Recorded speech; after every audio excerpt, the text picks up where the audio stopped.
Sehingga nanti salah satu manfaat Erax itu adalah penggunaan obat-obat anti nyeri bisa diturunkan. Tapi memang terbukti itu ya dok ya? Terbukti.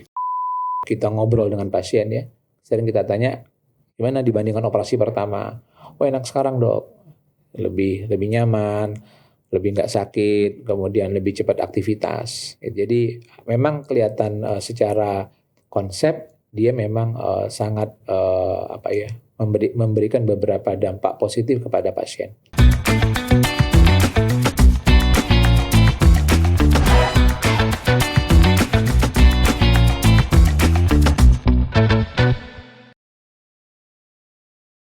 Halo Tribuners, jumpa lagi dalam podcast Cakap Sana Cakap Sini bersama saya Sulfi Sofiana.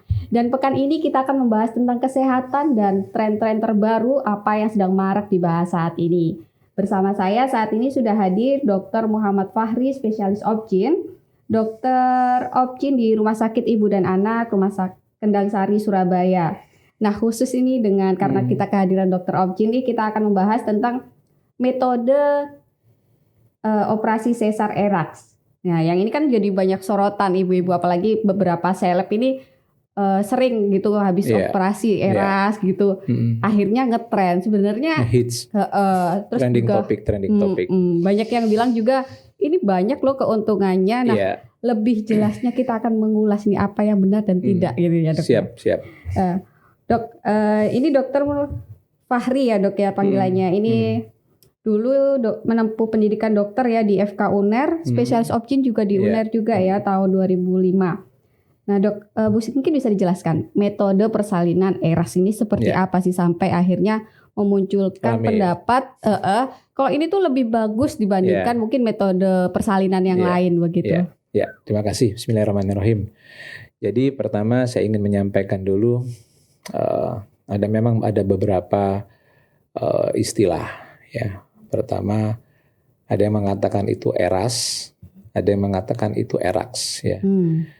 Sebetulnya sama. Jadi kalau Erax itu Enhanced Recovery After Surgery. Ya. Kalau Erax Enhanced Recovery After Caesar Section. Jadi ya pembedahan juga ya. Karena kalau operasi jantung juga pakai nama Erax. Ya, jadi Enhanced Recovery After Cardiac Surgery, Erax juga. Jadi prinsipnya sama, mau operasi apapun, untuk operasi kandungan, operasi sesar, operasi jantung, operasi bedah, ya usus dan sebagainya, enhanced recovery artinya suatu manajemen operasi, mulai dari pre-operasi, selama operasi, pasca operasi, dengan tujuan satu, menurunkan stres pada ibu atau orang yang mau melakukan operasi. Yang kedua, menjaga stabilitas kondisi tubuh selama operasi.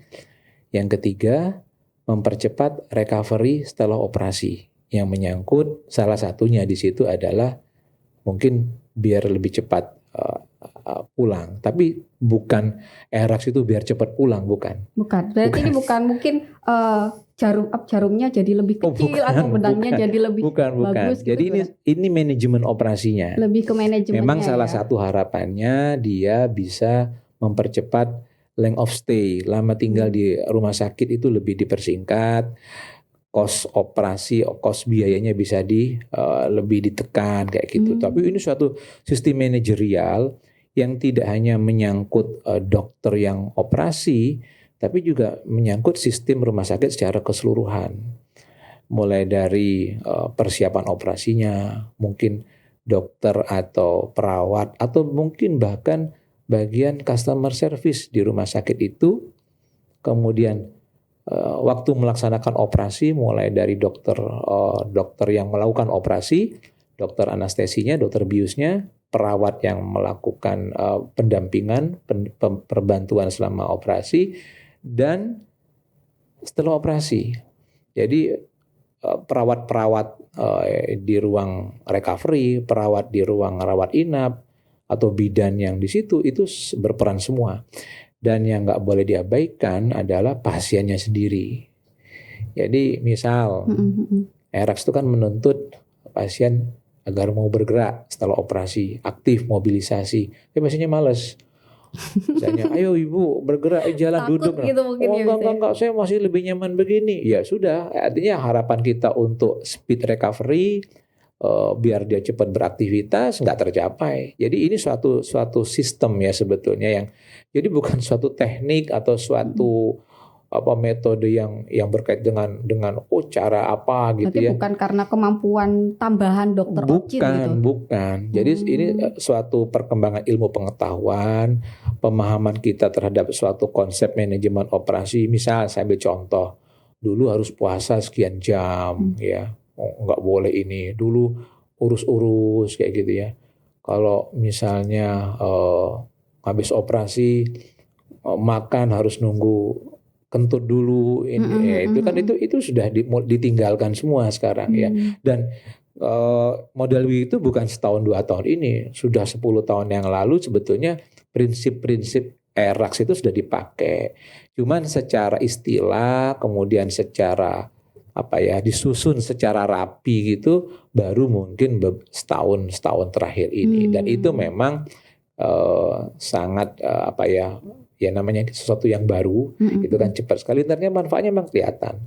Orang dulu operasi harus pakai kateter, kateter tahu ya, selang dipakai saluran kencing 12 jam misalnya, itu kan tersiksa. Orang tersiksa dipakai infus 12 jam. Sekarang 45 jam infus dicopot, kateter dicopot, orang bisa bergerak kan sangat nyaman. Nah, di endingnya kan orang merasa nyaman, resiko komplikasi infeksi diturunkan, biayanya bisa diturunkan, lama tinggal di rumah sakit bisa dipercepat. Tapi tidak harus diasosiasikan ERAX ben cepet mulih itu, yang enggak gitu juga bahasanya. Berarti enggak lebih mahal juga sebenarnya? Enggak lebih mahal juga. Jadi tergantung nanti bagaimana masing-masing rumah sakit mempersiapkan konsepnya itu. Jadi memang harus dipersiapkan atau mungkin diedukasi sebelum proses pelaksanaan ya. ERAX yang pertama sekali ada edukasi yang paling penting justru. Waktu kehamilan berapa minggu atau berapa bulan itu dok biasanya pasien sudah mulai diputuskan oke, kamu harus sesar mungkin ya. Atau mungkin kan butuh edukasi nih. Sementara mungkin kasus-kasus yang mendadak itu bagaimana? Pertama, semua operasi ERAX atau enggak ERAX harus ada edukasi. Ya, jangan gara-gara enggak ERAX enggak edukasi ya. Jadi prinsip dasarnya kan ya, prinsip dasar semua operasi, jangankan operasi sesar ya. Operasi ngambil kutil aja kan ada edukasinya juga ya. Nanti biusnya lokal, nanti habis kan ada edukasi penjelasan prosedurnya gitu. Jadi itu bagian yang tidak bisa dipisahkan satu proses pembedahan. Nah, di ERAX ini konsep edukasi itu kan menenangkan. Kalau orang tenang, harapannya stres preoperasinya lebih rendah. Kalau orang dengan stres preoperasinya lebih rendah, harapannya nyerinya lebih ringan ya. Kalau orang sudah tenang, lebih ringan, sehingga nanti salah satu manfaat ERAX itu adalah penggunaan obat-obat anti nyeri bisa diturunkan. Tapi memang terbukti itu ya dok ya? Terbukti. Jadi kan mungkin sudah menerapkan ERAX ini berapa lama gitu? Bukan saya ya, rumah sakit secara umum ya. Rumah sakit itu kira-kira mungkin dari setahun ini sudah. Rumah sakit di tempat dengan praktek sekarang ya, itu sudah setahun ini menerapkan dan itu memang terlihat nyata kondisi ibu pasca melahirkan. Secara apa namanya, kita ngobrol dengan pasien ya, sering kita tanya gimana dibandingkan operasi pertama. Oh enak sekarang dok, lebih nyaman, lebih nggak sakit, kemudian lebih cepat aktivitas. Jadi memang kelihatan secara konsep dia memang sangat memberikan beberapa dampak positif kepada pasien. Tapi ada resiko khusus nggak metode ini, sistem ini dibandingkan mungkin sesar yang dulu? Jadi tidak merubah metode sesarnya, teknik operasi tetap sama ya. Ini kan manajemen persiapan selama dan setelah operasinya, ya. Yang perlu diperhatikan bahwa ERAX ini kan bersifat manajerial ya. Jadi kita juga harus melihat semua faktor risiko pembedahan. Misal orang ini risiko perdarahan habis persalinan, jangan cepat-cepat dipulangkan. Jadi kan ada asesmen sebelum pembedahan itu ya, kita analisa.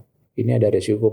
Misalnya pasien dengan preeklamsi, ya, tekanan darah tinggi selama hamil dan disesar, tekanan darahnya sampai 180. Kalau kita pakai prinsip cepat pulang, habis operasi besok pulang tekanan darah masih 180, di rumah kejang, nggak bisa. Jadi ERAX tidak menghilangkan analisa risiko sebelum, setelah, atau selama atau setelah. Jadi tetap kita akan itu menjadi pertimbangan. Bukan gara-gara ERAX terus apapun pulang deh, enggak Pokok 2 hari 3 hari pulang gitu, enggak juga gitu. ya. Ya kalau memang ERAX kadang-kadang kan hari ini operasi besok pulang sesar. Jadi pasien kok enak gitu ya. Tapi itu untuk kasus-kasus yang memang secara umum aman ya. Tapi nggak semuanya kan orang hamil aman. Ada orang hamil dengan hipertensi, hamil dengan diabetes, hamil dengan semacam-macam lah ya. Nah, pada kasus-kasus dengan kriteria khusus ini, ERAX tetap kita lakukan, tapi prinsip bukan asal pulang. Sama dengan begini, orang melahirkan anak pertama. Kalau kita pakai prinsip cepat pulang, sampai rumah bengong dia. Belum bisa nyusui, belum bisa mandikan, belum bisa merawat tali pusat. Di rumah nanti jadi baby blues malah. Iya benar. Ya, biasanya walaupun dia sudah nggak ada apa-apa, saya biasanya bilang, nambah sehari ya, belajar. Harus belajar memandikan, belajar merawat tali pusat, belajar menyusui yang penting. Jadi jangan sampai gara-gara dia, ini kan ERAX dok, saya kan mau pulang. Di rumah bengong nanti ngapain. Bukan itu tujuannya. Jadi ini enhance recovery. Bagaimana mempercepat recovery pasca pembedahan. Yang dulu mungkin tidur 12 jam, sekarang 4-5 jam. Kalau dulu makan, nunggu ini, sekarang 1 jam sudah ngunyah permen karet misalnya. 2 jam sudah makan minum. Gitu. Jadi usus diminta untuk beraktivitas seperti biasa sudah. Kalau dulu kan nggak boleh dulu. Ya, sehingga nanti usus istirahat terlalu lama, secara fisiologis nggak bagus. Pendekatannya gimana dok? Soalnya kan tidak semua pasien itu bisa langsung seperti yang jangan bilang, saya belum pengen gerak dok, lebih nyaman kayak gini misalnya gitu. Kalau masalah gerak semestinya kan semua orang kalau nggak ada apa-apa ya, artinya yang normal ya, harusnya mau melakukan seperti itu. Karena sudah tidak ada resiko gitu ya. Tapi kan karakter orang beda-beda. Yang ini perlu ERAX itu kadang-kadang perlu pasca operasinya effort dari perawat atau bidan yang ngerawat. Dia harus cerewet, harus mau ngomong. Misalnya bidannya di rumah sakit pakai ERAX, tapi bidannya atau perawatnya misalnya habis sesar misalnya, ayo ibu, mams gerak, mbak saya tak tidur aja sampai besok pagi. Ya sudah terima. Habis itu perawatnya nunggu ya enggak, udah biar aja tidur. Enggak begini juga, enggak boleh. Ya, jadi gitu ya. Perawatnya harus rajin, ayo semangat, dibantu pelan-pelan, memberikan kepercayaan diri kepada pasien untuk melakukan. Takut mbak, jangan, nggak apa-apa, nggak usah takut, bergerak aja. Ini bagian dari ERAX. Jadi kalau misalnya perawatnya cuman perawatnya mager, pasiennya mager, ya selesai, nggak tercapai tujuannya ERAX gitu ya. Bukan sekedar nggak sakit, tapi juga recovery. Kan ERAX itu tadi kan enhance recovery. Yang penting recovery-nya. Recovery itu kan nggak sakit, tapi bagaimana pasien bisa segera beraktivitas seperti biasa tanpa bantuan khusus dari orang lain. Oke, kalau di tempat jenengan kan di rumah RSIA Kendang Sari ini sudah menerapkan setahun terakhir ini, maksudnya manajemennya sudah tersistem. Itu berarti seluruh pembedahan sesar itu berarti sudah memakai sistem ini ya? Jadi begini ya, ERAX ini bukan mandatori, bukan kewajiban ya. Jadi lihat situasi, saya bilang tadi ya. Tapi prinsip-prinsip ERAX sudah diterapkan secara keseluruhan. Jadi prinsip sefisiologis mungkin, pain management, kemudian early feeding, early mobilisasi, orang diberikan makan lebih cepat, disuruh bergerak lebih cepat, itu sudah dipakai. Walaupun ada beberapa bagian yang mungkin tidak bisa dilaksanakan secara total. Sambil contoh, misalnya pasien dengan pemantauan ketat terhadap cairan, nggak mungkin infusnya kita copot 4 jam. Kasus misalnya kasus-kasus orang pendarahan, ya infusnya kita pertahankan lebih lama. Kita perlu monitoring produksi kencing misalnya. Nggak mungkin habis 4 jam kita copot kateternya. Ya, jadi prinsip-prinsip dasarnya kita pakai ya. Misalnya prinsipnya tadi saya bilang, makanannya, bergeraknya, ininya. Tapi ada beberapa bagiannya yang mungkin tidak bisa kita terapkan 100% karena kondisi pasien tersebut. Kira-kira gitu. Oke. Kondisi pasien seperti apa sih akhirnya ini ideal untuk diterapkan ERAS ini? Ya, secara umum semuanya bisa. Semuanya bisa. Semuanya bisa, ya. Termasuk mungkin karena ini manajemen ya, Iya. atau mungkin bukan pembedahan juga diterapkan juga. Ya, jadi gini, kira-kira saya gambarkan Oke. perjalanan ERAK ya. Gimana? Jadi pertama pasien kalau datang ke rumah sakit ya, akan ada edukasi dulu lah. Edukasi mengenai apa sih ERAK itu, apa sih operasi itu, sesar tuh diapain sih ya. Itu penting ya. Idealnya berapa bulan kehamilan itu mulai diberikan? Kita kan nggak bisa bicara bulan karena kan belum tentu orang itu sesar. Ya, kan? Barangkali edukasi aja gitu. Biasanya kita sampaikan di sesi umum, di senam hamil, ya. Tapi kalau sudah berhadapan case by case, kasus demi kasus ya, waktu kita rencanakan itu. Waktu sudah diputuskan, ya, misalnya ada ibu ya ini sesar, gitu. ya, misalnya sesar ya. Kita kan ngomong soal itu yang pertama. Yang kedua akan masuk ke manajemen secara intervensinya. Misalnya pasien diminta masih makan 6 jam terakhir itu boleh masih makan padat. Ya, masih makan padat. Nah, dulu kan habis itu kan puasa. Sekarang sampai 2 jam sebelum operasi masih boleh minum manis. Dulu kan ini makan minum terakhir udah dari malam itu sudah 8 jam lah setidaknya. Sebelum operasi pun 2 jam masih boleh minum jus buah. Dulu kan hanya boleh air putih. Jus buah, teh manis, ya semua yang manis lah, kecuali mungkin susu yang biasanya dilarang. Kemudian diberikan obat anti nyeri sebelum pembedahan. Kalau dulu kan nggak pernah dipakai. Iya, biasanya setelahnya. Sekarang diberikan obat anti nyeri sebelum pembedahan. Ya, ini kira-kira gambarannya ya, kira-kira seperti itu. Kemudian masuk ke wilayah persiapan operasi secara langsung ya. Misalnya membersihkan daerah operasi. Kebersihan itu penting karena kalau orang luka operasi terjadi infeksi itu juga mengganggu proses recovery. Kebersihan daerah, irisan segala macam itu juga penting. Kemudian selama operasinya ya ada beberapa hal yang misalnya kita meminimalisir kerusakan jaringan. Itu juga bagian dari mengurangi nyeri. Dokter bius biasanya akan melakukan pembiusan beberapa metode. Selain misalnya memberikan obat bius ya, misalnya dari belakang itu ya. Atau juga biasanya ditambahkan pada injeksi langsung di daerah irisan ya. Itu juga namanya TAP itu. Jadi membantu mengurangi nyeri pasca operasi. Dalam hal ini misalnya golongan-golongan yang mengandung opioid atau ya gampangannya narkoba lah gitu ya. Itu karena itu kan memiliki efek samping. Dengan nanti nyeri atau obat bius yang kita dipakai itu harapannya mengurangi dosis penggunaan opioid itu. Nah, setelah operasi pasien 1 jam misalnya langsung diberikan permen karet suruh ngunyah. Kemudian 2 jam makan minum, 4-5 jam lepas infus dan kateter. Nah, di sini bisa kita lihat kan prosesnya seperti apa. Cepat sekali. Ya, gitu ya. Ya, itu yang membuat setelah 4 jam 5 jam pasien sudah diminta untuk melakukan aktivitas ringan. Duduk, jalan gitu ya. Kalau sudah ya habis itu aktivitas biasa ya besok kalau misalnya nggak ada keluhan ya boleh pulang. Tapi sekali lagi ini dilakukan dalam kondisi-kondisi general ya. Ada case-case khusus yang nggak bisa kita lakukan seperti itu. Mengingat keuntungannya bagi orang yang memang nggak ada case khusus nih, berarti kan bisa dibilang recovery-nya sama kayak persalinan normal gitu kan? Iya, betul. Ya. Ini mungkin akhirnya nanti orang-orang mikir lebih baik aku sesar aja di rumah sakit yang udah menerapkan sistem ini gitu. Iya. Tapi memang ada kondisi khusus nggak akhirnya ibu hamil itu akhirnya diputuskan harus sesar gitu? Iya. Selain apa kalau minta sendiri itu juga bisa atau gimana? Jadi gini, dari dulu nggak pernah berubah sebetulnya. Filosofi persalinan itu adalah kalau nggak ada indikasi sesar, lebih baik lahiran normal. Itu nggak pernah berubah sampai sekarang. Ya, jadi yang syarat rujukan juga gitu.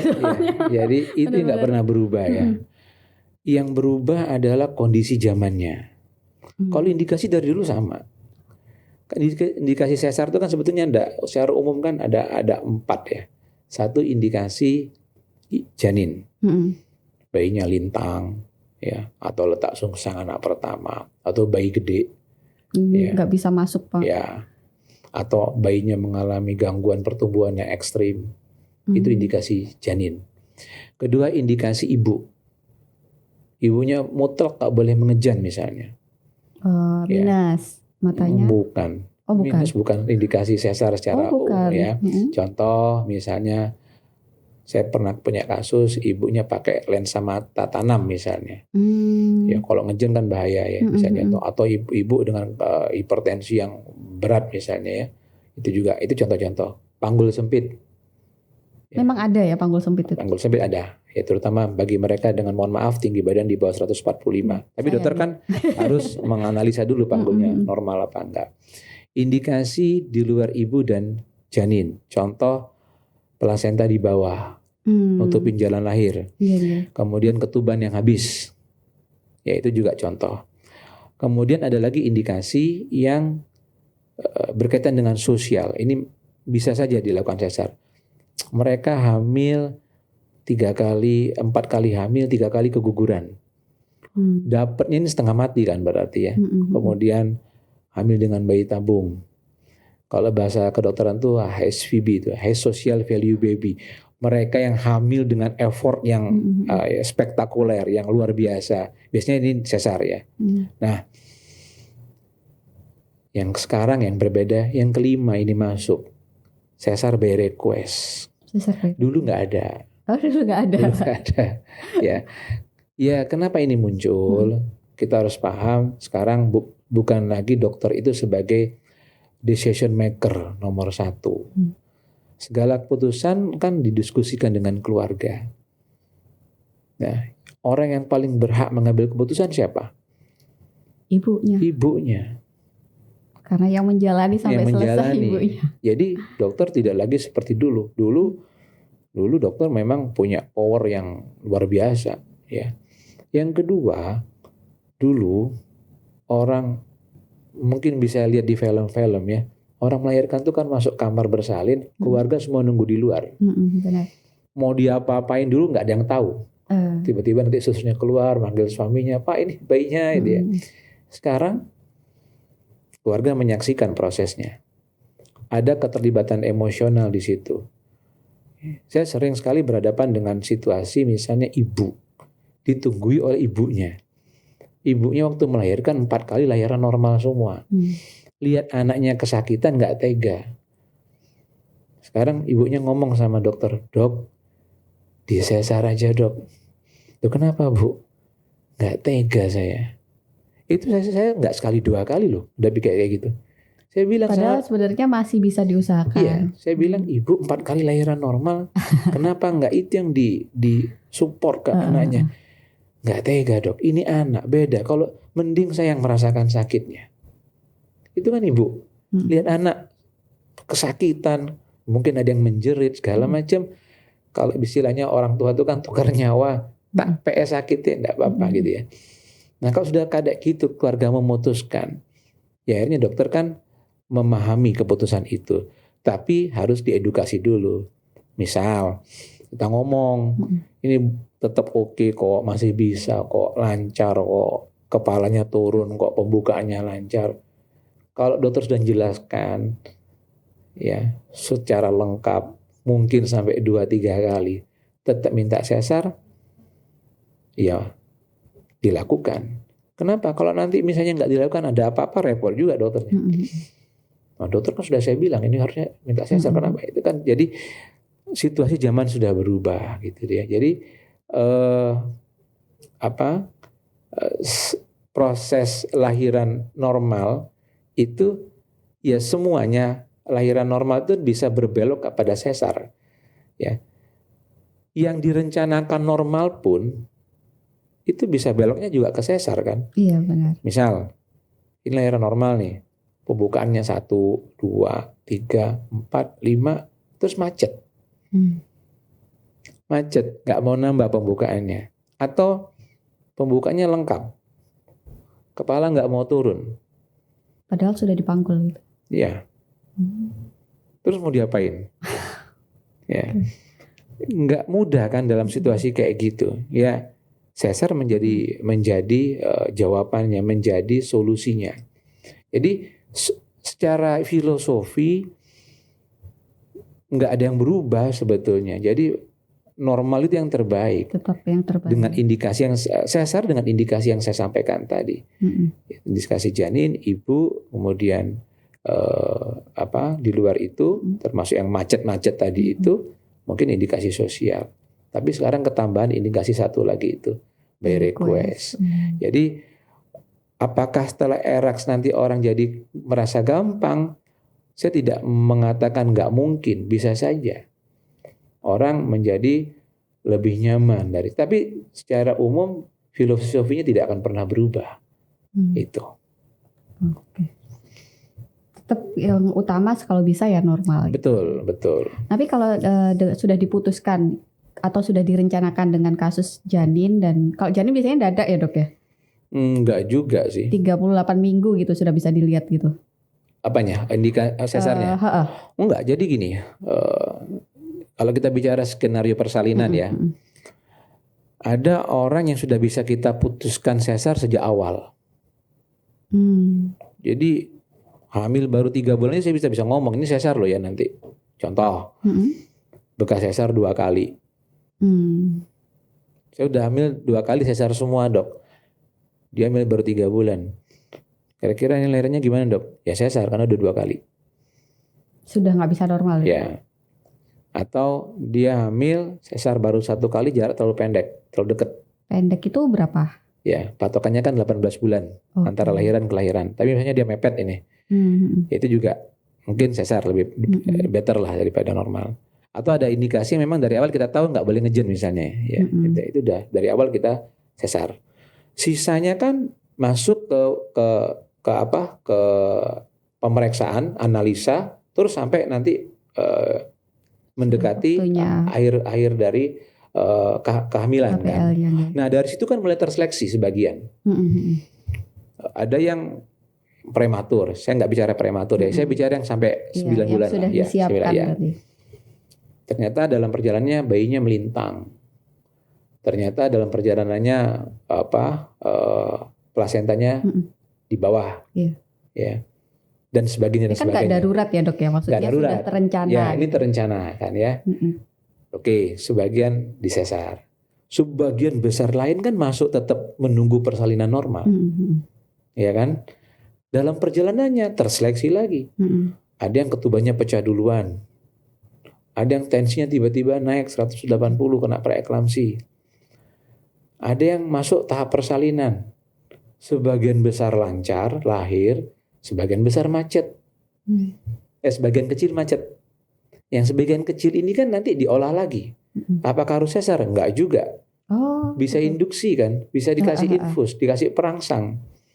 Nah, kemudian berjalan lagi, pembukaannya lengkap, kepalanya turun, tapi ibunya lemes, nggak kuat ngejen. Terus dokter ngapain? Apa sesar? Enggak juga, masih bisa divakum. Zaman dulu ada yang ditang. Ditang tau ya, ditang. Sekarang sekarang vakum. Vakum ya, termasuk yang miring-miring kadang juga divakum gitu. Dikop lah bahasanya, dikop ya. Kemudian ada yang sampai 40 minggu, 41 minggu nggak lahir-lahir. Kok nggak lahir-lahir dok? Udah HPL nggak lahir-lahir misalnya. Padahal semuanya normal. Semuanya normal. Terus mau ngapain pada yang ini, kasus ini? Ya kita analisa semua, ketuban bagaimana, aliran darah gimana, ukuran bayi gimana, kepalanya masuk apa enggak, kematangan serviknya, mulut rahimnya gimana. Oh, ini masih memungkinkan untuk normal, induksi aja deh. Induksi nanti jalan lagi, lancar apa enggak induksinya, maju apa enggak. Jadi complicated banget sebetulnya prosesnya itu banyak gitu ya. Untuk yang terencana dok, kira-kira ada tips khusus nggak persiapan ibu untuk menghadapi operasi sesar nih? Kan mungkin masih termindset kalau ERAS berarti apalagi aku terencana gitu kan, aku pasti cepat pulang dan lain-lain. Atau ada yang bisa dilakukan ibu ini untuk mempersiapkan supaya operasinya ini berjalan lancar begitu? Ya, jadi yang nomor satu, setiap kehamilan itu selalu berpotensi untuk terjadinya pembedahan. Kita kan nggak tahu. Kita endingnya ini ke normal atau ke sesar kan nggak pernah tahu. Jadi selalu kita bersiap untuk dua kemungkinan. Kecuali kalau emang sudah tahu dari awal ya tadi ya harus sesar. Tapi yang nggak, yang lain kan kemungkinan selalu ada. Jadi sebetulnya persiapan itu sejak hamil. Ya. Mau sesar atau enggak persiapannya sebenarnya sama Sejak ya? sama. Ya. Kecuali kalau dari awal pokoknya harga mati saya nggak mau normal, itu lain lagi. Ya, kan ada misalnya orang dari awal sudah pasang harga mati, saya nggak mau pokoknya normal, saya mau sesar. Ini mungkin lain approach-nya ya. Ya. Tapi kalau umumnya orang itu kan nggak tahu endingnya kemana. Dia masa tahu bayinya nanti melintang atau sungsang. Dia tahu nggak plasentanya di bawah? Nggak ada yang tahu. Even dokternya. Jadi begitu kita hamil, sebetulnya kita sudah harus mempersiapkan kedua kemungkinan. Persiapannya kapan? Ya sejak hamil itu. Ya, kalau kita bicara apapun endingnya, nggak bisa dibedakan persiapan selama hamil. Contoh yang paling sederhana aja, melahirkan tuh berdarah apa nggak? Berdarah pasti, nggak ada operasi nggak berdarah. Normal berdarah, sesar berdarah. Persiapannya supaya tubuh kita nanti cukup darahnya apa? Konsumsi zat besi misalnya, makan yang cukup, kan nggak bisa. Saya mau operasi dok minggu depan, saya baru mau makan minggu ini, kan nggak mungkin. Saya sudah harus makan sejak awal gitu loh. Jadi kalau kita bicara persiapan, sebetulnya sejak hamil itu sudah persiapan semua. Persiapan fisiknya ibunya maksud saya, mulai dari gizinya, ya, kontrol kehamilan yang teratur, ya, mungkin senam hamilnya, ya, edukasi yang bagus, mempelajari itu dengan bagus, ya, kemudian mempersiapkan mentalnya, ketenangannya. Kan nggak mungkin kita hanya mengandalkan misalnya mau melahirkan tenang ya, sementara tiap hari dia lihat YouTube isinya orang melahirkan teriak-teriak. Benar. Iya kan, ibu tenang ya ini. Sementara sejak hamil 1 bulan, di 9 bulan dia lihat YouTube isinya orang teriak-teriak. Biasanya saya selalu ngomong, sejak hamil jangan lihat yang serem-serem kayak gitu deh. Tanamkan kepercayaan diri deh. Itu penting. Jadi menenangkan diri itu penting. Nggak hanya menjelang persalinan, dari awal sudah ditoto gitu ya kepribadiannya. Termasuk juga mempersiapkan janinnya. Kita kan kepingin lahir anak kita sehat. Entah apapun metodenya. Ya.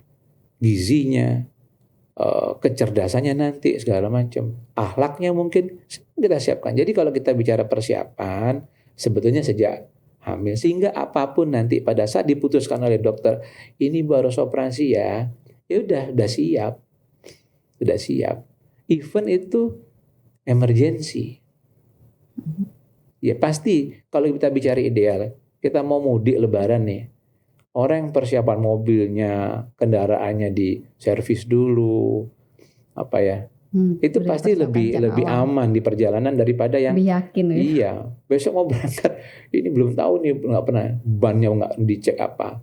Itu. Jadi kalau kita bicara persiapan, apapun metodenya itu sejak kehamilan, ya laboratorium misalnya. Jangan sampai ujuk-ujuk nanti di ujung-ujung baru tahu anemi.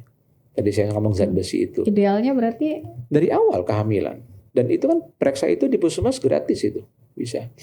Kemudian cek hepatitis misalnya, kayak gitu begitu. Jangan sampai waktu operasi hepatitis positif, nanti nular ke bayinya, kayak gitu. Jadi ideal persiapan dari awal. Kalau sudah kita persiapan dari awal, semua sudah terstruktur dengan baik, kita siap secara mental, secara fisik, ya tinggal terakhir ya semua nanti ya kembali lagi ke agama ya pasti ya. Kita bicara tawakal, kita bicara kesabaran, kita bicara semangat, kita bicara di situ semua akhirnya berperan ya.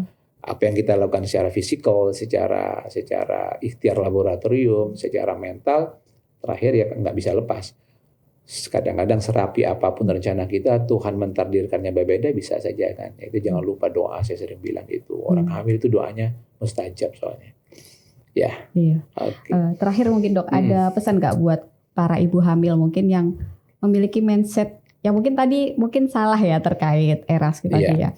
Ada pesan nggak atau mungkin ada media edukasi lain yang bisa diakses sama ibu-ibu hamil ini kira-kira? Iya, jadi gini ya. Saya sering sekali menyampaikan di banyak kesempatan, hamil itu anugerah, bukan orang sakit. Jadi jangan menganggap diri seperti orang sakit. Ya, jadi ini nggak boleh, itu nggak boleh, ini mitos, jangan. Tumbuhkan mindset positif, itu dalam hamil itu penting. Karena kita mau membangun suatu proses yang panjang, nggak hanya untuk 9 bulan ya, untuk nanti si kecil setelah lahir juga, itu yang pertama.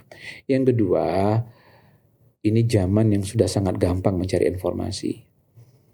Ada, ya kalau kita mau buka medsos, jangan lihat yang aneh-aneh lah gitu ya. Ya boleh lah mungkin, tapi jangan lupa lihat konten-konten edukasi dari sumber-sumber yang bisa kita percaya. Ya, apapun lah. Atau mungkin di rumah sakit tempat praktek jenengan kadang ada kelas-kelas khusus atau? Ada kelas 6 hamil. Ada di Kendang Sari ada podcast juga rutin, ya ada podcast, ada edukasi, ada senam hamil. Di situ media-media yang sering kita pakai untuk edukasi. Jadi info terbaru terkait persalinan atau mungkin kesehatan ibu hamil ada di sana. Ada semua. Ya artinya itu bagian. Sekarang gampang banget kan cari. Dulu mana ada, handphone aja dulu nggak ada kan. Ya dulu mau cari informasi kemana ya. Mungkin dulu zaman dulu koran ya. Dulu andalannya kan koran ya. Tapi sekarang sangat gampang. Nah, cari informasi dari sumber-sumber yang bisa dipercaya. Dokter kandungan, dokter umum, bidan, itu bisa dipercaya. Jadi kadang-kadang kita yang sering lebih percaya sama temen. Cari nih. Kalau sudah kena katanya, itu susah. Dok, WA ke saya. Dok, boleh nggak makan ini?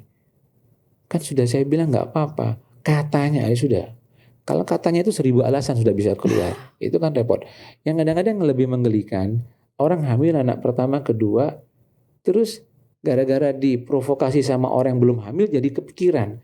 Padahal yang provokatornya belum pernah hamil. Kan agak kontradiktif. Harusnya kan terbalik.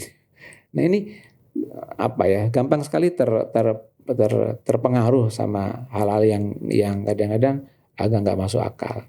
Jadi mencari informasi pada sumber yang bisa dipercaya. Yang ketiga, jangan lupa kontrol teratur. Nah, waktu itu silakan mau menanyakan secara bebas kepada dokternya. Lihat bayinya aja gitu ya. Jadi sampai tanyakan sama dokternya, dok, kalau saya nanti begini silakan aja, nggak apa-apa. Supaya nanti nggak ada misinformasi seperti tadi. Erax hanya tujuannya cepat pulang, nggak juga, itu loh. Jadi kalau sudah seperti ini, ya insya Allah kehamilan kita bisa happy ending. Nah yang terakhir jangan lupa doa. Itu yang kalau saya bilang semuanya itu di doa ya. Karena kita sehebat apapun usaha kita, tetap Allah yang menentukan semuanya. Terima kasih sekali loh informasi yang luar biasa terkait proses persalinan yang awalnya dikira terbaru. Ternyata memang itu metode yang lebih tersistem dari rumah sakit untuk memberikan kesehatan dan keselamatan ibu lebih baik saat pasca melahirkan. Jadi demikian podcast kita Cakap Sana Cakap Sini dengan Dr. Fahri dari Rumah Sakit Ibu dan Anak Kendang Sari. Semoga bermanfaat dan menginspirasi semua. Sampai jumpa.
yang paling bahagia.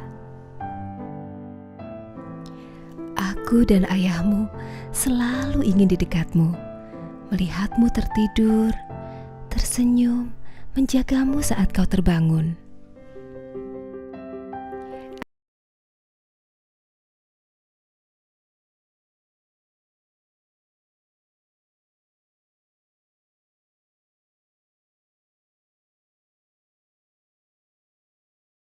Sungguh pengalaman yang sangat menyenangkan, Aruna. Bisa berbagi kisah dengan para ibu yang